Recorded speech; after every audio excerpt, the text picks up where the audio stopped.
बिस्मिल्लाहिर्रहमानिर्रहीम अस्सलाम वालेकुम। क्वेश्चन नंबर 19 सेल्स टैक्स का ज़रा हम देखते हैं कि इसमें क्या कुछ नई चीज़ है या कुछ डिफ़िकल्ट है इसमें। C as registered under sales tax act 1990 as manufacturer cum retailer. Following information has been extracted from its records for the month of August 2017. Supplies taxable goods to registered person. ये हमें पता है कि 17% से हमने sales tax charge करना है। अगर हम साथ में इसका सॉल्यूशन को भी देखते जाएं कि हम इसको क्या ट्रीट करने जा रहे हैं अपने जवाब में, तो ज़रा थोड़ी आसानी हो जाएगी। सो रजिस्टर्ड कस्टमर को जो आपने सप्लाई की to registered customers, that is 15 million. इसमें कुछ एडजस्टमेंट्स हैं इसलिए हमने इसको भी वर्किंग नोट में लिख लिया।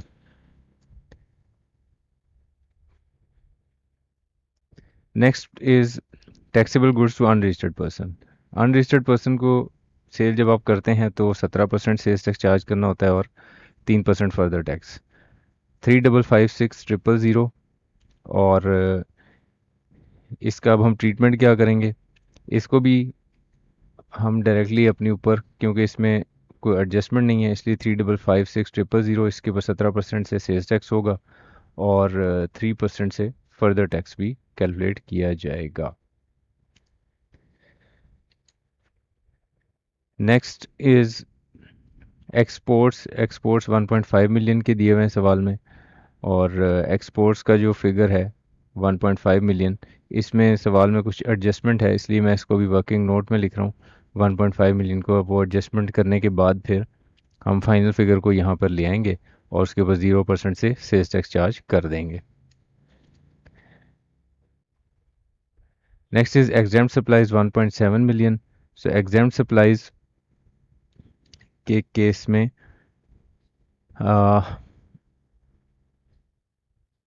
1.7 मिलियन इज एग्जाम्ड सप्लाई और इसको हमने यहाँ पे मेंशन कर लिया एग्जाम्ड के कॉलम में। Next item is purchases taxable goods from registered supplier. So आप रजिस्टर्ड सप्लायर से जो भी सामान खरीदते हैं उस पर 17% सेल्स टैक्स चार्ज होता है 21.4 मिलियन। सो 21.4 मिलियन, इसमें चूंकि सवाल में कुछ एडजस्टमेंट रिक्वायर्ड है इसलिए अभी हम इसको अपने वर्किंग नोट में लिख लेते हैं 21.4 मिलियन, और फिर वो जो करेक्शन है वो करके हम फाइनल फिगर को अपनी कैलकुलेशन पे ले आएंगे। Next is taxable goods from unregistered suppliers. Unregistered supplier चूंकि आपको सेल्स टैक्स चार्ज ही नहीं कर रहा होता इसलिए आपके क्वेश्चन में इस इंफॉर्मेशन का कोई रोल नहीं है। Exempt goods from registered suppliers, again registered supplier से अगर एग्जाम्प्ट गुड्स आ रही हैं उसके ऊपर भी कोई इनपुट टैक्स आपने पे नहीं किया तो 4 लाख का भी हमारी कैलकुलेशन में कोई रोल नहीं है। Fix assets from registered supplier 1 million, ये बिल्कुल आप इसका इनपुट टैक्स क्लेम कर सकते हैं, और फिक्स्ड एसेट्स के केस में हम इसको अपनी कैलकुलेशन में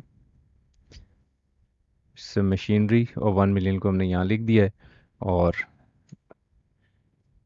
इसको अपॉर्शन करेंगे हम जिस वक्त हमारी सेल्स की फिगर्स फाइनल हो जाएंगी। तो The following additional information is available for August 2017. Supply of taxable goods to registered person include following.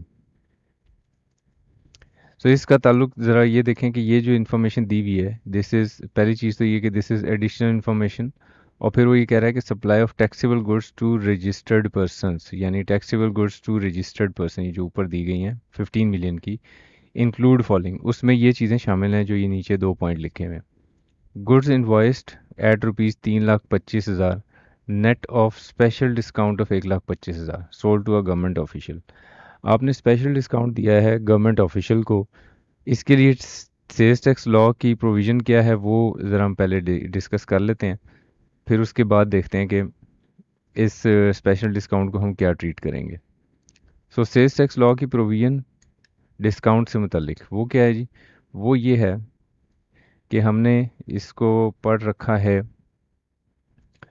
Value of supply में कि अगर डिस्काउंट आपने डिस्काउंटेड प्राइस के ऊपर सेल्स टैक्स कैलकुलेट करना हो तो दो कंडीशंस पूरी होनी ज़रूरी हैं। It should be in conformity of norms of business, और दूसरा ये sales tax invoice should show discounted price, invoice के ऊपर मेंशन होना चाहिए डिस्काउंटेड प्राइस। ये दो कंडीशंस पूरी हों तो आप डिस्काउंटेड प्राइस के ऊपर सेल्स टैक्स चार्ज कर सकते हो। लेकिन चूंकि यहाँ पे स्पेशल डिस्काउंट का वर्ड यूज़ किया गया है सवाल में, तो इसका सीधा सीधा मतलब ये है कि ये नॉर्मल डिस्काउंट नहीं है, in accordance with norms of business नहीं है। तो इसलिए जितना डिस्काउंट दिया है उतनी वैल्यू दोबारा से वापस जमा कर देते हैं अपनी taxable supplies to registered customers में, क्योंकि ये डिस्काउंटेड प्राइस पे आप सेल्स टैक्स कैलकुलेशन नहीं कर सकते। आपको 1,25,000 जो आपने डिस्काउंट दिया हुआ है वो वापस जमा करना होगा अपनी वैल्यू ऑफ सप्लाईज के अंदर, ताकि पूरी वैल्यू के ऊपर सेल्स टैक्स चार्ज हो सके। सो ये 1,25,000 हमने रिवर्स कर दिया, यानी कि दोबारा से वैल्यू सप्लाई को बढ़ा दिया है। 3,25,000 तो ऑलरेडी शामिल है 15 मिलियन में, और 1,25,000 शामिल नहीं था क्योंकि ये डिस्काउंट था, तो ये हमने वापस 15 मिलियन में जमा कर दिया। On 1st August 2017, CA launched Halloween toothbrush, which is covered under third schedule. The retail price of uh, toothbrushes is 100 each. However, being first month of launching, it was sold at a discounted price of 75 each. 4,000 brushes was sold in August 2017. अब इसमें again आपको third schedule items के बारे में जो sales tax law की provision है वो पता होना चाहिए। थर्ड स्केड्यूल आइटम्स के बारे में सेल्स टैक्स लॉ क्या कहता है जी? थर्ड स्केड्यूल आइटम्स हमने कहाँ पे पढ़े थे? ये हमने पढ़े थे जिस वक्त हम रेट ऑफ सेल्स टैक्स की बात कर रहे थे, और रेट ऑफ सेल्स टैक्स में सेक्शन 3 सबसे इम्पोर्टेंट था, और इसमें हमने कहा था कि जब भी रिटेल आइटम आएगा तो या थर्ड स्केड्यूल आइटम आएगा तो इसके ऊपर सेल्स टैक्स 17% से चार्ज होगा रिटेल प्राइस के ऊपर। So the important thing is कि रिटेल प्राइस पे ही मैंने चार्ज करना है थर्ड स्केड्यूल आइटम का सेल्स टैक्स, चाहे मैंने आइटम ख़रीदा हो चाहे बेचा हो। ख़रीदा जिस मर्ज़ी प्राइस पे हो, होलसेल प्राइस हो, डिस्काउंटेड प्राइस हो, जो भी प्राइस हो, लेकिन जिस भी प्राइस पे ख़रीदा हो सेल्स टैक्स की कैलकुलेशन रिटेल प्राइस पे होगी। ये कॉन्सेप्ट है रिटेल आइटम्स का। तो अब ज़रा सवाल का इन्फॉर्मेशन देखें और इसमें देखें कि क्या सवाल क्या कह रहा है कि आपने ये जो टूथ ब्रशेज़ हैं इनकी सेल, ये पहले तो ये इसने बताया कि ये शामिल है taxable supplies to registered person में, और फिर उसके बाद अ, जो रिटेल प्राइस है वो उसने बता दी कि 100 है। लेकिन उसने सेल किया है इसको 75 का डिस्काउंटेड प्राइस पे। तो इसका मतलब 75 के हिसाब से 4,000 ब्रशेस सेल किए, ये तो शामिल है taxable supplies to registered person में। लेकिन हमने एक्चुअली करना कितने पे था कैलकुलेशन? 100 पे करना था, क्योंकि रिटेल प्राइस 100 है। तो इन दोनों का जो डिफरेंस बनता है 100 और 75 का, यानी 25, उसको मल्टीप्लाई कर दें टूथब्रशेस की क्वांटिटी से और अपनी सेल्स वैल्यू को करेक्ट कर लें। ठीक है जी। सो सेल्स वैल्यू को करेक्ट करने के लिए अब मैं क्या करने लगा हूँ? मैं करने ये लगा हूँ कि हेलोइन टूथब्रशेस जो मैंने सेल किए हैं 4,000 को 25 से मल्टीप्लाई करके जो वैल्यू आ रही है उसको वापस जमा कर लेते हैं, क्योंकि आपने इतनी कम वैल्यू लिखी हुई है अपनी सेल्स के अंदर। सो ये हमारी सेल्स की वैल्यू इससे करेक्ट हो जाएगी। Next is exports. Exports include supply of taxable goods of 5 lakh to retailer in export processing zone.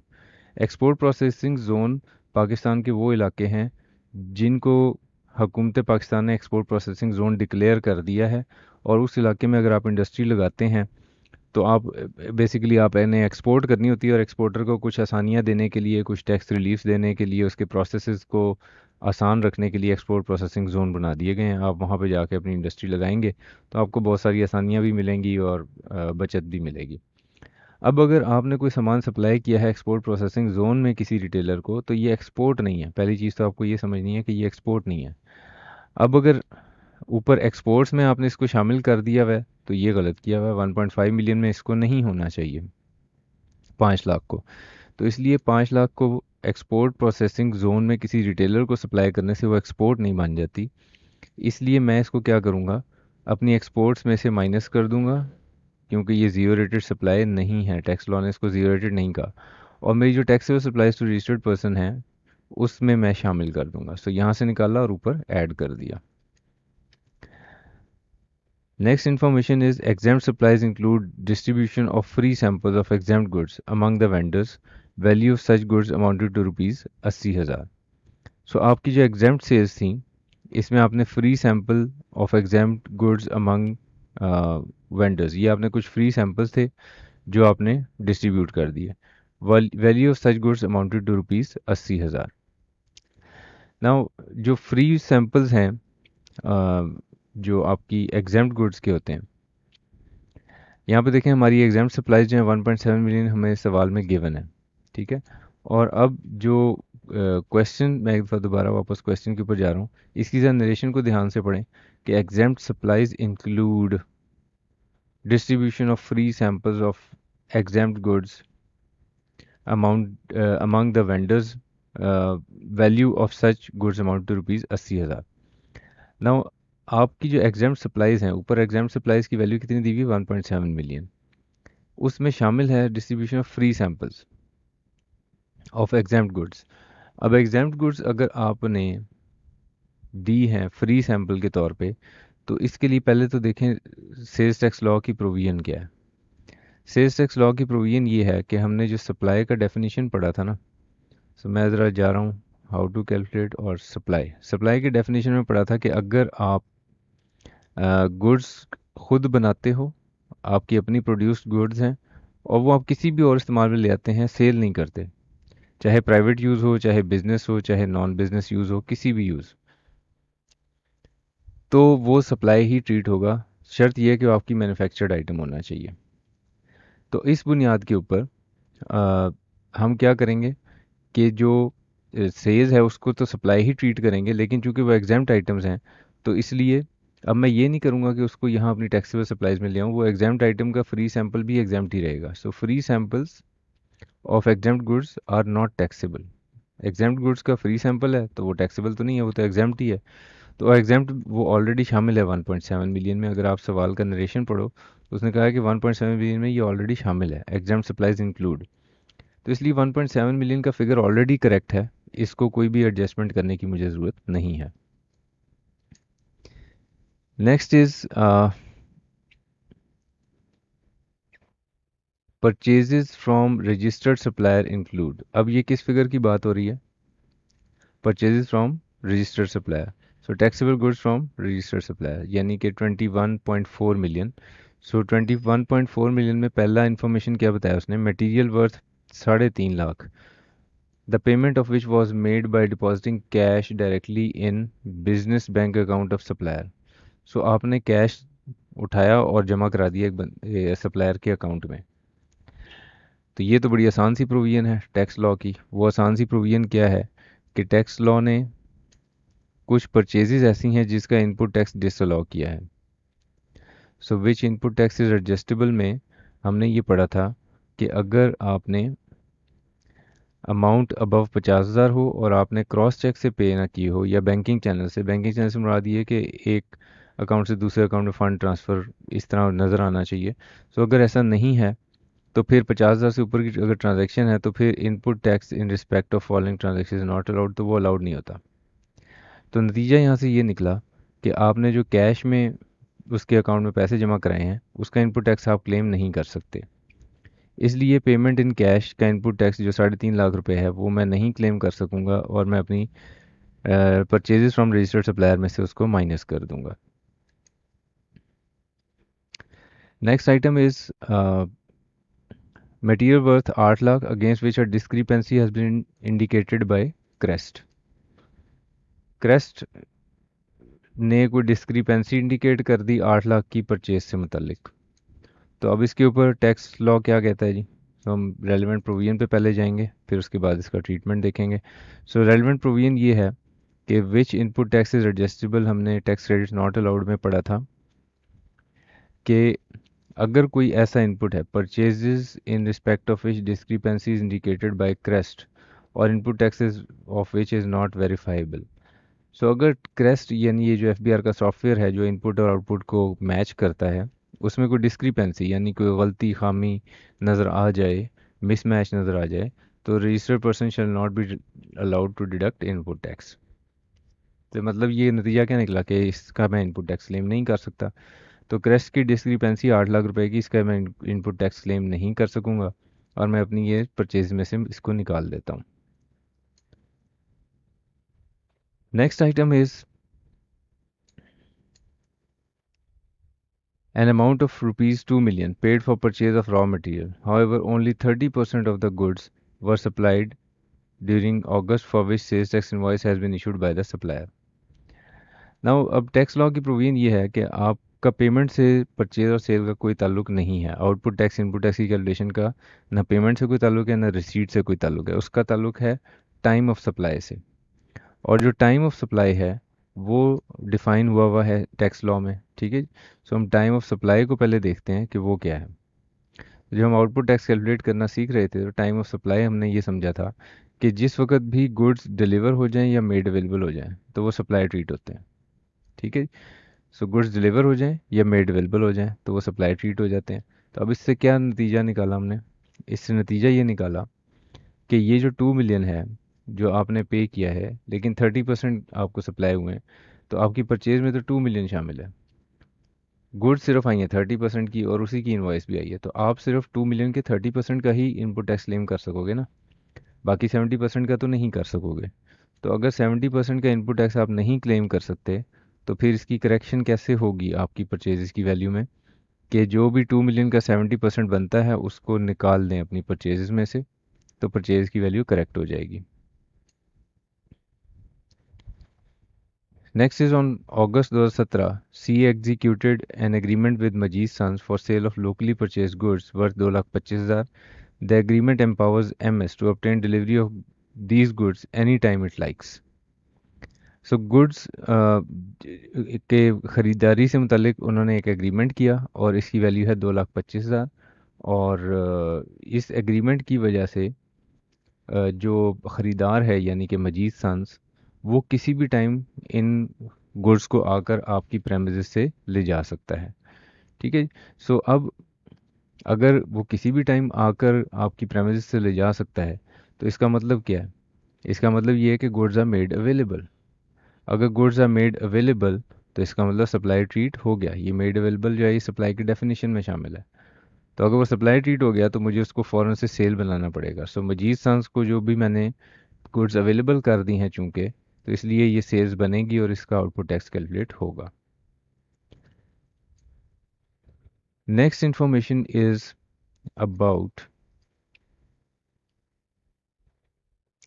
Supplies return by different registered person amounted to rupees 7,56,000। Proper debit credit notes were raised within specified time.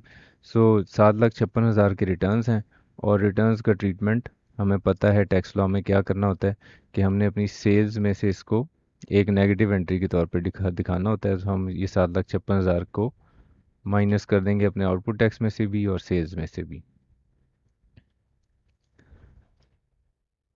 Next is the auditors have proposed a provision against obsolete and expired stock. Obsolete stock यानी अब stock वो काबिल इस्तेमाल नहीं रहा, ये expire हो गया 2,85,000 का, which is lying in C S warehouse since January 2016। So ये जो ऑब्सोलीट स्टॉक होता है इसका कोई आपके इनपुट टैक्स आउटपुट टैक्स पे फ़र्क नहीं पड़ता, ना तो ये सेल ट्रीट हो रहा होता है ना इसका कोई output tax input tax reverse करना है।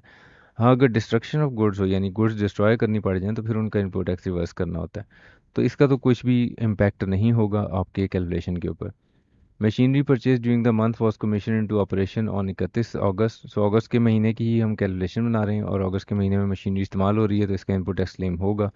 Access of input tax over output tax in July 2017 यानी पिछले महीने से जो ब्रॉड फॉरवर्ड है वो 75,000 है। सो इस 75,000 का हम ट्रीटमेंट बना लेते हैं जी, वो हमें पता है इसकी प्लेस कहाँ पे होती है हमारी कैलकुलेशन में। ये बेसिकली फॉल करता है इस जगह पे। सो जो इनपुट टैक्स ब्रॉड फॉरवर्ड है वो हम लिखेंगे और अपने इस मंथ के इनपुट टैक्स का इसको पार्ट बना देंगे। अब जब आपके सवाल का सारा डाटा हमारी टेम्पलेट्स पे आ गया है तो अब आप क्या करेंगे, रजिस्टर्ड कस्टमर्स की जो फिगर है वो अब आपने फाइनल कर ली नोट 1 में। 15,725,000 इस फिगर को ऊपर ले आएँ, 15,725,000 इसके ऊपर 17% से आउटपुट टैक्स बना दें। अनरजिस्टर्ड कस्टमर्स का आउटपुट टैक्स बन चुका हुआ है। एक्सपोर्ट्स चूँकि ज़ीरो रेटेड है तो इसके ऊपर 0% से ही आउटपुट टैक्स बनेगा। और ये आपका जो मजीद सन्स वाला सिनेरियो था उसका भी आउटपुट टैक्स आ गया। तो यहाँ से अब आपने ये वर्कआउट कर लिया कि कितनी सेल्स जो हैं वो एग्जेम्प्ट हैं, कितनी ज़ीरो रेटेड हैं और कितनी नॉर्मल सप्लाईज हैं यानी कि 17% से। और यहाँ पे आपके पास आउटपुट टैक्स की फिगर भी बन चुकी है। फर्दर टैक्स में कोई एडजस्टमेंट नहीं होती है, एज इट इज़ पेबल होता है गवर्नमेंट को। अब ये जितनी भी आपने फिगर्स यहाँ पे फाइनल की, जैसे फ्रॉम रजिस्टर्ड सप्लायर, ये आपने फिगर फाइनल कर ली है अपनी वर्किंग के अंदर, ये 18,850,000 का फिगर आपने यहाँ पे फाइनल कर दिया। सो ये जो 18,850,000 है, इस फिगर को यहाँ पर ले आएं और फिर इसको इस प्रोपोर्शन में, यानी ये परचेजेस हैं और मशीनरी है। अभी आपको ये टैक्स लॉ ने नहीं बताया हुआ सवाल में कि ये आइटम किस लिए इस्तेमाल हुए हैं, क्या ये एग्जाम सप्लाई बनाने के लिए, जीरो रेटेड के लिए या रेजिडुअल के लिए। इसलिए इसको 18,850,000 को भी इन तीनों में डिस्ट्रीब्यूट करना पड़ेगा और मशीनरी के इनपुट को भी इनमें डिस्ट्रीब्यूट करना पड़ेगा। जो एग्जाम सप्लाईज के लिए आपका इनपुट टैक्स होता है, जैसे ये वाला फिगर, इसका मेरे कैलकुलेशन में कोई रोल होता नहीं है। ठीक है, तो इसलिए हमने यहाँ पे मैंने मतलब एक स्किप कर दिया फिगर। ये भी अगर आप कैलकुलेट ना करें, यानी 1493939, इसको भी अगर आप स्किप कर दें अपनी कैलकुलेशन में, तो कोई फ़र्क नहीं पड़ेगा। इन फिगर्स का हमारे सवाल में कोई रोल नहीं है। एक्चुअली तो हमने इसको इन दोनों के दरमियान करना है ताकि जीरो रेटेड से मुतलिक इनपुट टैक्स का रिफ़ंड लिया जा सके। सो अब रिफ़ंड का फिगर ये वाला बन रहा है। और जो दूसरी सप्लाईज हैं उनके केस में आप टोटल बनाएंगे कि मेरे इनपुट टैक्स का टोटल कितना बनता है। सो वो टोटल बना 28,76,000, जबकि 90% जो है वो बन रहा है 28,68,000। तो 28,68,000 का फिगर डेफिनेटली कम है। तो मैं यही फिगर माइनस करूंगा अपने इस आउटपुट टैक्स में से, और बाकी बनेगा 3,18,750। ये मैंने आउटपुट टैक्स अदा करना है। इसमें से मैं फिक्स्ड एसेट्स का जो इनपुट टैक्स है वो बिल्कुल माइनस कर सकता हूँ। तो 2,76,829 मैंने सेल्स टैक्स पे करना है, और बाकी जो 1,06,680 ये फर्दर टैक्स है, ये तो एज इट इज़ पे करना होता है, इसमें कोई एडजस्टमेंट नहीं करनी होती। सो ये सेल्स टैक्स पेएबल है, ये मेरा रीफंड है ज़ीरो रेटेड का, और ये फर्दर टैक्स है जो मैंने एज इट इज़ अदा करना है गवर्नमेंट को। ओके जी, so this is question number 19। इसमें आपका कोई सवाल होगा तो हम फिर उसको डिस्कस करेंगे। Thank you very much, take care.